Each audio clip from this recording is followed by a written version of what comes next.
And he's actually better looking in person than he is on TV. But you know, Frank, he supports the community in so many different ways, and so the Japanese American community is really thankful to everything Frank does. You know, he's got a whole slew of things that he's accomplished, and we're not going to go through all of them because it would literally take all afternoon. But he's won many awards, and so we're grateful to everything that Frank does. And on behalf of the City of Monterey Park, the mayor has a little presentation.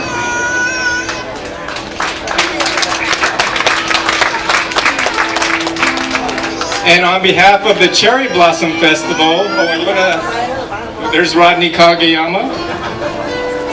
Okay. And you know, hey Frank, real quick, you know, Frank's a busy man and he does have to leave, but one of the things he did do in 2011 was he was the first reporter from Southern California, I believe, who went to Sendai, and I think one of the council people here mentioned the tsunami over there. So if you want to just sort of give us a quick, like, I don't know, like a 1-minute thing about how that experience was? Sure. Well, as you know, if you watched any news during that period, it was complete devastation, and it was. You know, it was very difficult to see. I've been working as a reporter, as a correspondent for more than 20 years, and it was the worst thing I'd ever seen. I covered disasters here. I covered the Kobe earthquake many years ago, and even Kobe didn't compare to what was happening in Sendai. So I know that many of you contributed to help, to try to help the people, and I know they were very grateful for that. So on behalf of them, I would say thank you. I also want to just say thank you for this honor, and I suspect some of you are looking at me and saying, the guy's name is Buckley. Why is he being honored as Japanese? Buckley isn't exactly a Japanese name. My mother is Japanese, and my Japanese heritage is very important to me. I lived in Japan for many years as a boy. In fact, we moved there when I was 2, and I thought I was Japanese. And my parents like to remind me of the fact that in Japan, little children sometimes when they see Caucasians, they say, "Gaijin da, gaijin da," right? You heard about this? And it means foreigner. And I think actually literally translated it means barbarian. But so one time when I was 3 or 4 years old, saw someone who was Caucasian and actually looked like my father, and I said, "Gaijin da!" And they had to remind me that I was Gaijin. So my Japanese heritage has been a part of me since I was a little boy. My mother has reminded me throughout my life that "Anata no karada ni wa Nihonjin no chi ga nagareteru ne o wasurenai de ne," which some of you know means you have Japanese blood in you, and don't forget it. So I have tried to keep that in my heart.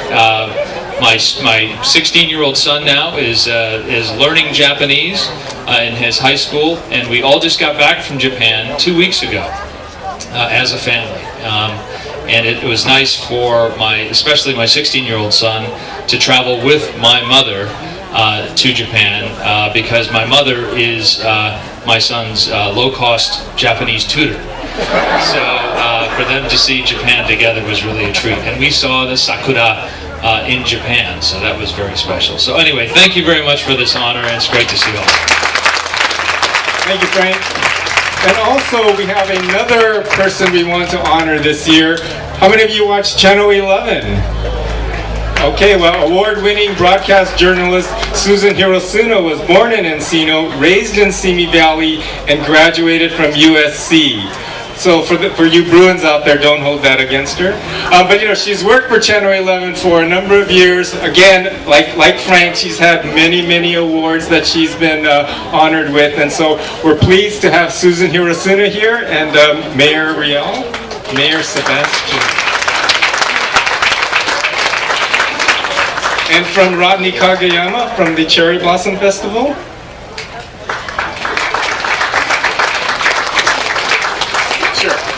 Hey Frank, I'm sorry, but before you leave, can we get a quick picture? I'm sorry, I know you gotta leave, but if you don't mind, bring that good-looking face up here. And then we'll have Susan say a few words, but Frank does have to leave, so I apologize, Frank.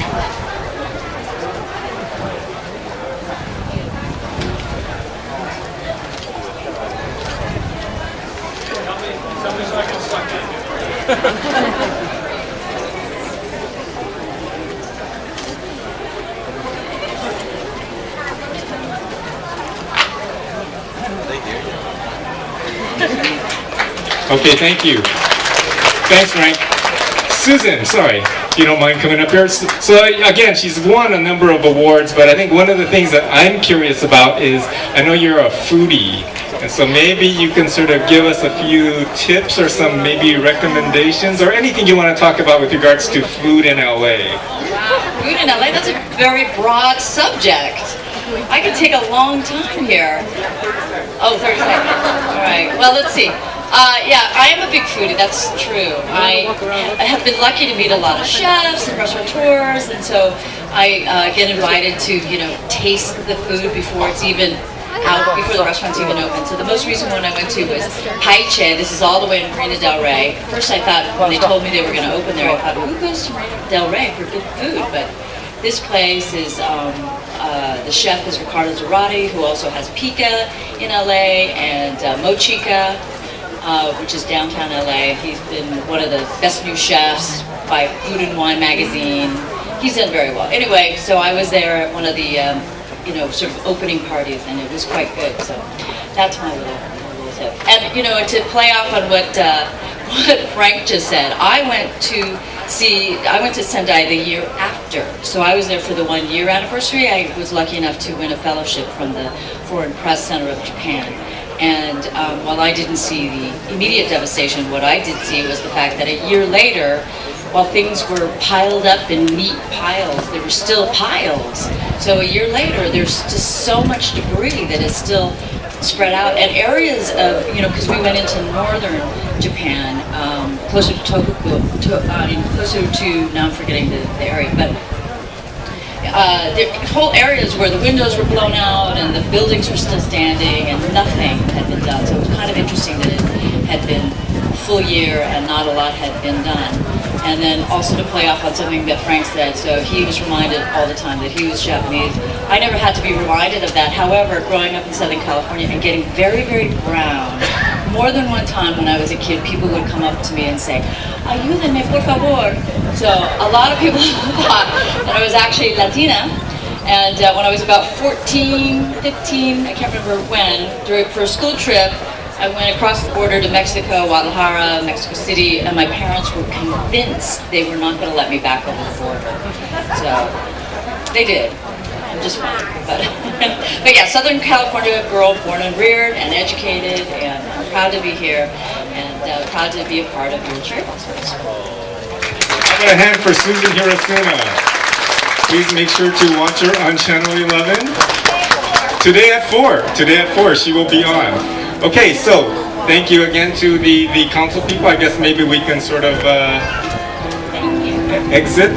So say hello and goodbye to the wonderful council of Monterey Park.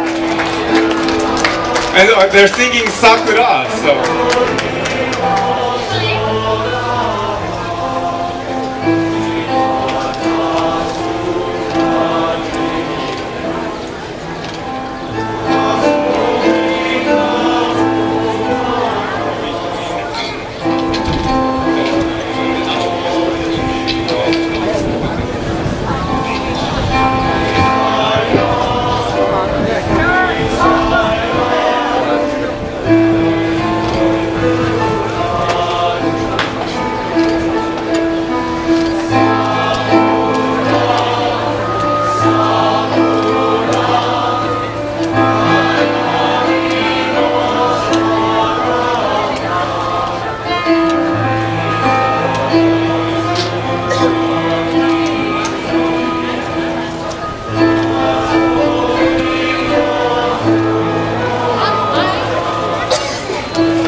So thank you to the Mark Keppel High School Aztec Singers again.